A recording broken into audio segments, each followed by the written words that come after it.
Welcome to this video. Today I'm going to take you around to show you what the real street scenes in a non-first tier southern Chinese city actually looks like, and share what brought me here, why I left the so-called tech capital Shenzhen to live in a place like this. Just a quick disclaimer, all the audios in this video is my actual voice, no AI voiceover at all. So let's get started. The city I'm in is called Nanning, the capital of Guangxi province. It has a permanent population of 9 million people, which is roughly the same as the entire population of Switzerland. So it's actually a pretty large city. But because its economy ranks lower in China, you probably haven't heard much about it. But you've almost certainly heard of another city in the same province, Guilin, a tourist destination famous worldwide for its stunning landscapes. Yeah, Nanning is the capital city of the province where Guilin is located.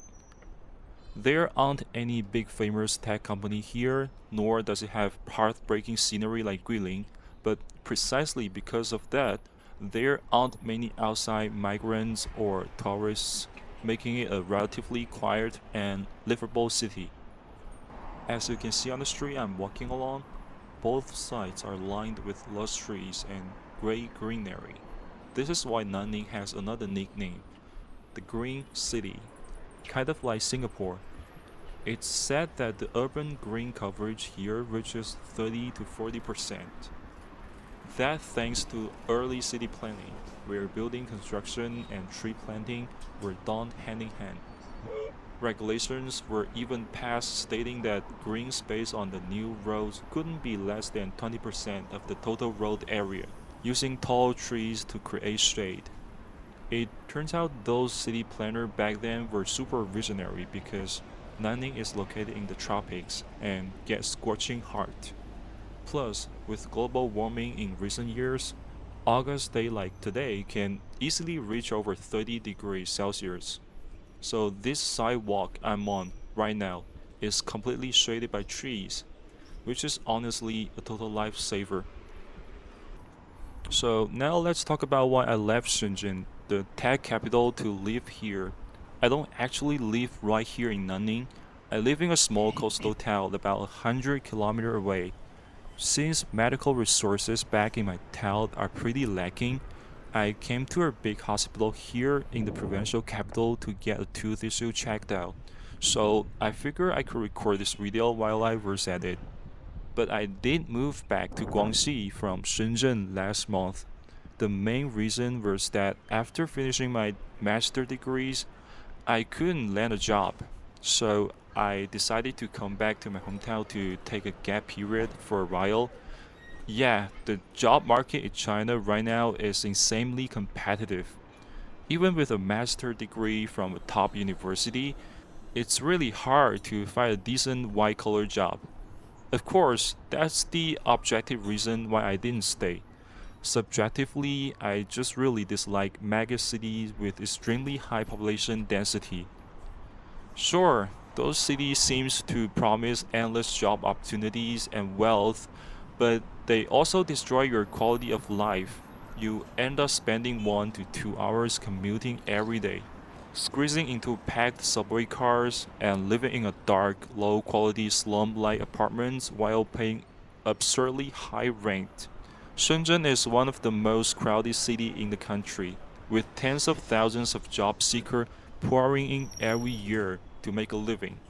Statistics show Shenzhen's population density is around 9,000 people per square kilometer, while for Nanning, that number is only 400.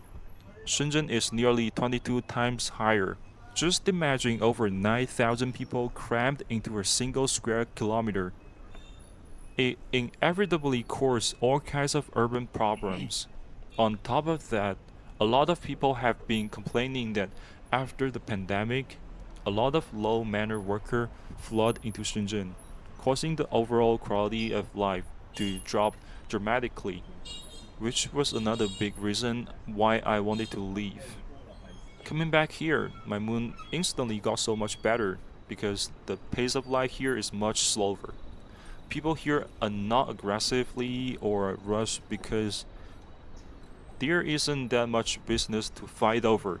So everyone just take their time. For example, when you eat at a restaurant, the server will patiently talk with you instead of ignoring you impatiently like they do in the first tier city. Now I'm turning into this small alley and you can see a lot of old buildings here. Many of these are staff housing built back in the 1980s and 90s for the state workers. Completely different from those modern high-rise apartments that go up dozens of floors. Like this building right here, it's covered in ivy, which looks really nice. You rarely see old buildings like this in big first-tier cities anymore because land there is ridiculously expensive. So developer tore down all the old buildings to put up massive commercial high-rises. You really have to come back to second or third tier city like this to find these cozy old neighborhoods full of authentic local life. That guy just spat right in front of me. I was thinking about adding this part out, but then I figured my video title is about real life in China. And well, this is part of it too. The older generation in China generally have lower education levels, and their public manners are relatively poor. So you often see them yelling in public, spitting on the ground, smoking everywhere, cutting in live, and stuff like that. Some people say things will get a lot better once the younger generation grows up, and yeah, that's part of it, but another factor is the lack of legal enforcement. For instance, in Hong Kong, if a police officer catches you spitting on the street, you can be fined around 400 US dollar. Same thing in Singapore. But in mainland China, I've almost never seen anyone actually get fined for it. Now I've arrived at a very famous flea market in the city center called Tangren Cultural Street. Back in the 1970s, this place was a state-owned factory producing auto and tractor parts. After state-owned enterprises reforms, it was left abandoned until around 2007 when the local government transformed it into a cultural park, attracting all kinds of antique vendors and turning it into a flea market you see today. They mostly sell antique and vintage items here like carvings, jade, agates, traditional paintings, calligraphy, and other classic artwork. In fact, there are many projects like this across China where abandoned industrial parks get repurposed into a cultural hubs. The most famous one is the 798 Art District in Beijing, which went from an abandoned military electronic factory to a cultural hub hosting all kinds of international art exhibitions today. The main reason behind this is that during the 1990s, China went through a market reform that allowed private businesses to emerge.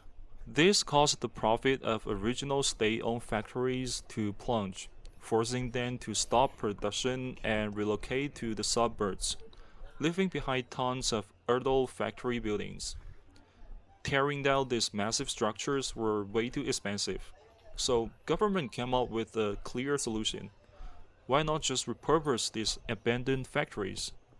So they converted them into cultural parks. And because rent for these factory spaces was super cheap, it attracted a lot of artists, vendors, and event organizers, eventually shaping the cultural zones we see today. Take this shop right here for example. It sells painted ceramics. The statue in front of me is Guan Yu, a famous historical figure from China's Three Kingdom period.